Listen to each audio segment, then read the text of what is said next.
ప్రభువును రక్షకుడైన యేసుక్రీస్తు శుభనామంలో ఈ దినం ఈ ప్రత్యేకమైనటువంటి సెమీ క్రిస్మస్ వేడుకకు వచ్చిన మీ అందరికీ నా నిండు వందనాలు తెలియజేస్తున్నాను.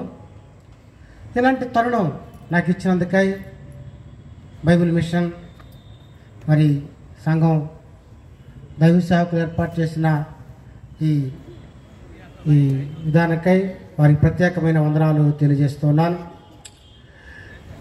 క్రీస్తునందు ప్రియులారా, యేసుక్రీస్తు ఈ లోకానికి రావడం ఇది ప్రజలందరికీ కలగబోవు మహా సంతోషకరమైన శుభవర్తమానం. ఒక బిడ్డ పుట్టాడంటే మన కుటుంబంలో పుడితే మనకే సంతోషం. కానీ యేసు ప్రభు పుట్టుక, ఆయన ఈ లోకానికి రావడం, దేవుడు మానవుడు అవ్వడం, దేవుడు అని పిలువబడాలంటే రెండు లక్షణాలు ఉండాలి. ఒకటి దైవ లక్షణము, మానవ లక్షణం. యేసుక్రీస్తులో రెండు లక్షణాలు ఉన్నాయి. రూపాయి చలామణి కావాలంటే బొమ్మ పులుసు ఎలాగ ఉండాలో, ఆ కరెన్సీ ఎలాగైతే చెల్లుతుందో, దేవుడుగా ఈ లోకానికి రావాలంటే దైవ మానవుడు కావాలా. రెండు లక్షణాలు ఆయనలో ఆవిష్కరించబడాలా. యేసు ప్రభు ఒక్కడే ఆయన దైవ మానవుడిగా ఈ లోకానికి వచ్చాడు. క్రీస్తునందు ప్రియులారా, ఆ బైబిల్ చెప్తుంది ఆయన ఈ లోకానికి వచ్చాడంటే ఆయన ఎక్కడో ఉన్నాడుగా, అంటే ఆయన తండ్రితో పాటు పరలోకంలో ఉన్నటువంటి వాడు. బైబిల్ చెప్తుంది ఆది కాండంలోనే సృష్టి చేసినప్పుడు మనము చేయుదము. మనమంటే ఎంతమంది ఉన్నారు అక్కడ? ముగ్గురున్నారు, తండ్రి, కుమార, పరిశుద్ధాత్ముడు. కనుక పిల్లరా, యేసుక్రీస్తు ఎవరంటే ఈ was the mind of God. ఆయన తండ్రి యొక్క దేవుడుగా ఆయన ఉన్నాడు. ఆయన తండ్రి యొక్క మనస్సుగా ఆయన ఉన్నాడు. ఇది మైండ్ ఆఫ్ గాడ్, తండ్రి మనసు. యేసుక్రీస్తు ఈ లోకాన్ని రక్షించడానికి, ఒక మనిషి మునిగిపోతుంటే లేపేవాడు కావాలి, పైకి తీసేవాడు కావాలి. ఈ లోకాన్ని పైకి తీయడానికి, మునిగిపోతున్నటువంటి వారికి చెయ్యడానికి సస్య శరీరుడిగా, మానవుడిగా ఈ లోకానికి యేసు ప్రభు వచ్చాడు.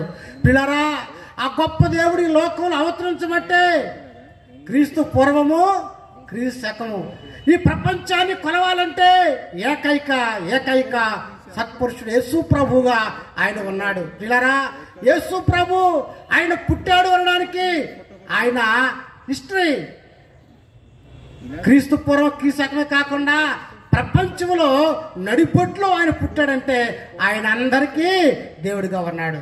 అంతేకాకుండా ఆయన కన్యకు పుట్టడం ఆశ్చర్యం. అలాగా యేసు ప్రభు పరిశుద్ధమైనటువంటి వాడుగా కన్యకు పుట్టడం అనేటువంటిది సైన్స్.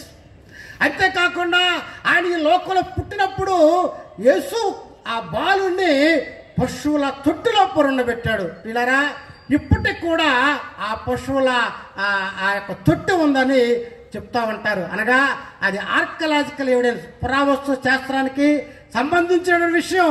కనుక యేసు ప్రభు పుట్టాడనడానికి ఆధారాలు. అంతేకాకుండా యేసు ప్రభు పుట్టినప్పుడు ఆకాశంలో నక్షత్రం వెలిసింది, అది ఖగోళ శాస్త్రం. క్రీస్తునందు ప్రియమైనటువంటి దేవులారా, యేసు ప్రభు లోకంలో పుట్టాడనడానికి అనేకమైనటువంటి ఆధారాలు మనము చూడగలుగుతున్నాం. కనుక యేసు ప్రభు లోకంలో పుట్టినటువంటి వాడని అన్ని శాస్త్రాలు ఒప్పుకుంటా ఉన్నాయి. అంతేకాదు ఆయన తండ్రితో కూడా ఉండుట మహాభాగ్యం అని ఎంచుకొనక దాసుడు రూపుడుగా ఈ లోకంలో వచ్చినప్పుడు ఆ సువర్తమానం మొదట ఎవరికి వెళ్ళింది? పొలంలో గొర్రెలు కాస్తున్నటువంటి ఆ గొల్లలకు వెళ్ళడం.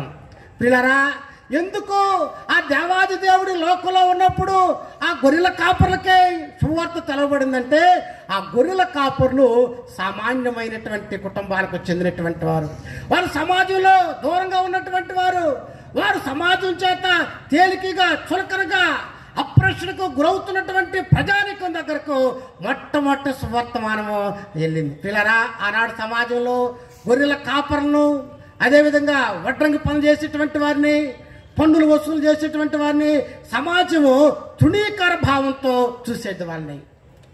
అందువల్ల వీరు సమాజానికి దూరంగా బ్రతికేటువంటి వారు. బైబిల్ చెప్తుంది, రాత్రి వేళ తమ మందను కాచుకొనుచుండగా. వాళ్ళు రాత్రిపూట కూడా కష్టపడుతూ ఉన్నారు. ఎందుకు ఆ గొర్రెలను రాత్రిపూట కూడా అంత శ్రద్ధతో జాగ్రత్తగా కాపాడుతున్నారంటే అవి దేవాలయంలో బలి ఇవ్వడానికి ప్రత్యేకంగా ఆ గొర్రెలు కాస్తా ఉన్నారు. అందువల్ల గొర్రెలు భయపడిన అవసరం లేదు, ఇక మీరు గొర్రెలు కాయ అవసరం లేదు. దేవాది దేవుడు ఆయనే బలిపశువుగా బలైపోతున్నాడు. మానవ విమోచన కొరకు రక్తం కార్చాడు కనుక మీరు గొర్రెలు కాయవలసిన అవసరము లేదని వారికి సువర్తమానము. పిల్లరా, సమాజంలో దూరంగా ఉన్నటువంటి వారిని రక్షకులు దగ్గరగా తెచ్చింది యేసు లోకంలోనికి రావడమే. అంతేకాకుండా యేసు ప్రభు దర్శించిన వారు మొట్టమొదటి గొల్లలు అయితే, రెండవది ఎవరు? జ్ఞానులు. జ్ఞానులు అంటే తెలుగులో జ్ఞానులను ఉంది, ఇంగ్లీష్ బైబిల్లో మాగి అని రాయబడింది. మాగి అనే పదంలో నుంచి మ్యాజిస్ట్రేట్ అనే పదం వచ్చింది.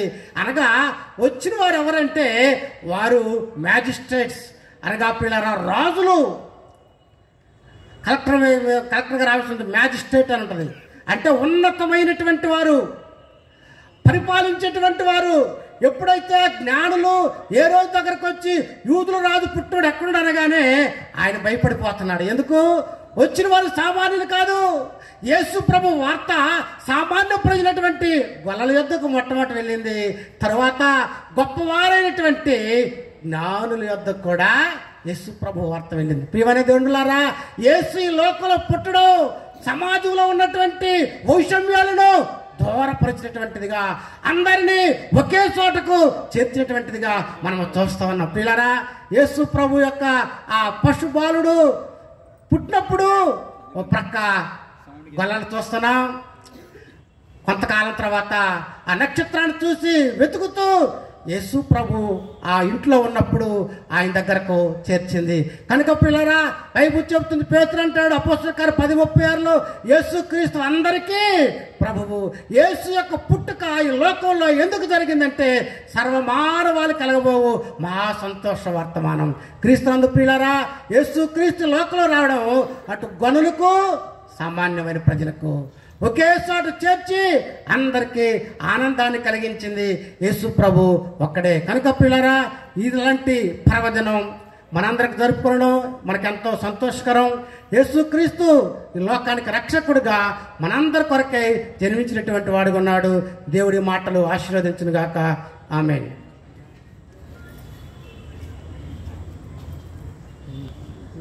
క్లుప్త సందేశాన్ని అందించినటువంటి రెవరెండ్ తాతారావు గారికి మనస్ఫూర్తిగా వందన మరణాతులు.